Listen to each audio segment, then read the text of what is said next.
Cora, follow that. Boy. Alright. Oh, Alright. I'm about to become that nerd in a way that I never have before. Never? No. Is there a different kind of nerd you've never been? Yeah, so there's a new Vampire the Masquerade Bloodlines game coming out. Oh, here we go. There is? Yes. Propaganda. Vampire the Masquerade Bloodlines 2 will be coming out October 21st of this year. So next month, we will have a new Vampire the Masquerade Bloodlines. This is not a drill. This is actually quite exciting. I never got the opportunity to play the original, but I watched one of my friends play it. It was really fun looking. And I have a lot of info for you guys, so I'm sorry.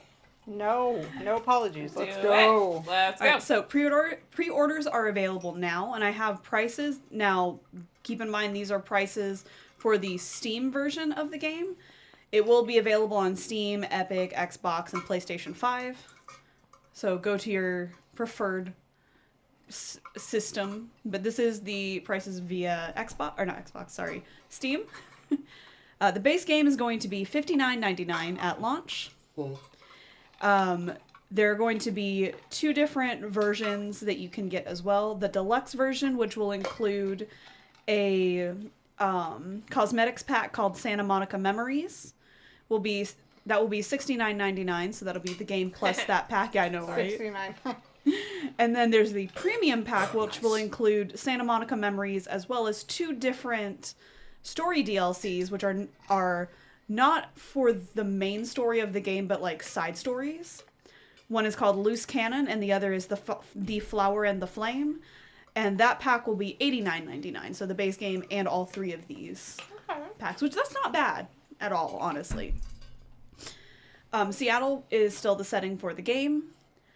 You have 6 clans that you can pick from to be from. You can be, and I'm going to list them here. And please don't be mean about my pronunciation. You have the Banu Hakim. You have the Bruja, the La Sombra, the Toreador, the Tremere, and the Venture. So you can pick from any of those to be in the base game. They're not adding any in the DLCs, by the way. Just there. In the character creation, not only can you create what your character looks like, but as the game starts, you can create your own backstory, which was not something that you could do in the original. You kind of had like a standard backstory, but this time you can craft it based on how you answer questions. Because you are a high-ranking vampire that's been asleep, an elder vampire that's been asleep for a long time. Waking up to basically the clan's about to start a war with each other in the streets of Seattle. In a fun way? Sure, we'll go with that. I mean, aren't they all? In addition to that, Fabian, Malkavian, that's how you pronounce it. Malkavian detective vampire is trapped within your blood. And he's kind of like your modern guide through this whole thing. And it looks like there's also flashback sequences with Fabian. So you're getting to play 2. It looks really, really good. I highly recommend going and checking out the trailer that has basically everything I just said here. Am I the only one kind of really excited for this? Not a game series I'm into. I mean, give me a goth aesthetic and a sad boy, and I'm pretty much there. Like, Isn't everybody? $70 is a lot. And it is a lot. I mean, that is what it is. And $70 is with the fancy pack. Normally, its base is $60, which is just still. because Hollow Knight sucks. I paid $70 for Borderlands 4, so I know. that's what it is now. Yeah. But it still has the same vibe as the original Bloodlines, by the way. So like that same kind of like 90s goth aesthetic is still there. Yeah. Like, it's still there, just with great, and I didn't give it a good enough chance at first. Yeah. So. Same kind of stuff, but with better graphics, which is nice. It looks like a lot of stuff they've been paying attention to the community as well. One of the things that was mentioned at one point was the Bruja and the Toreador were actually going to be DLC exclusive clans. Like, you'd have to get the DLC to play those. And then the community went, hey, can you not do that? That's kind of dumb. No. And the company went, you know what? You're right. We'll just... And they changed it because Loose Cannon is following someone from the Bruja clan, and the Flower and the Flame follows someone from the Toreador clan. So that's why they were making them exclusive. But they listened to the community. They changed that. The backstory creation, I think, was also a complaint people had about the original game, is that you couldn't change you couldn't have a unique backstory, and you couldn't really make a lot of decisions that impacted anything. You still had to be the lackey for this one dude, even if you didn't want to be. Like, you could choose the option, go fuck yourself, no thank you, and you still had to do what he said. So it's nice to know that that's not how this is going. Yeah, I mean, listening to the community is really a really important part of game development. So I absolutely support that. Yeah. I think what's interesting is like the different clans. Bruja is like an Orleans Cajun mystic reference, I would assume, and Toreador is like Spanish, right? So like, yeah. So I would assume they get pretty into different cultures and their myths and legends about the undead, which by itself, I'm like, ooh, a little bit. I think I'm not as familiar with the Vampire the Masquerade like lore, because the aesthetic seems like it could vibe like several different directions and cool.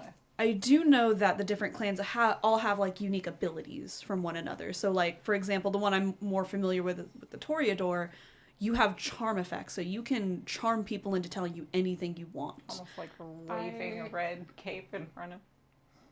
Bruja, I mean, literally Spanish for witch. So be very interested in that one. I think in the original game you could be a Malkavian, but you cannot in this one. And that kind of makes sense. I think they were kind of OP in the original, because you're under a psychosis essentially the whole time. Bastardization. I know I am. It's not Bruja, it's Bruja, it's Toreador, and maybe Machiavellian. Machiavellian. Machiavellian. Like, no, I'm saying they're all like bastardizations of common different cultures takes on the occult. Yeah, if you've always wanted to play the tabletop version of Vampire the Masquerade, but you can't find someone dedicated enough to do it, which is fair, that book is very big, then check out Vampire the Masquerade Bloodlines 2. You do not have had to have played the first game in order to play this one. It's a completely different story. And it actually looks really good, and it does look like it's worth that $60 sticker. Or if you're in Dallas, go to the church on an off night. That's true. If you go to the church on Sunday night, then you can just live inside the game. With that aesthetic. And you know that everyone there is excited. I mean, I've heard. Or if you want to be a sub, you can sub to this channel. Only about 110 more. Really? 110 more? Oh, wow. Ish. Oh my god. That was... No. Tell all your friends to sub to us for this. Sub to this channel. We'll get Kat to get a whip. No, we won't do that. A whip? I think Jason has one, but it's definitely not used for that. No, that's more of a make the loudest sound possible kind of whip. Yeah. It does really do that. It's very, I've taken a class. They sting like. Yep. Anyways, all right, something less. I can't think of an appropriate word. Something less sexy.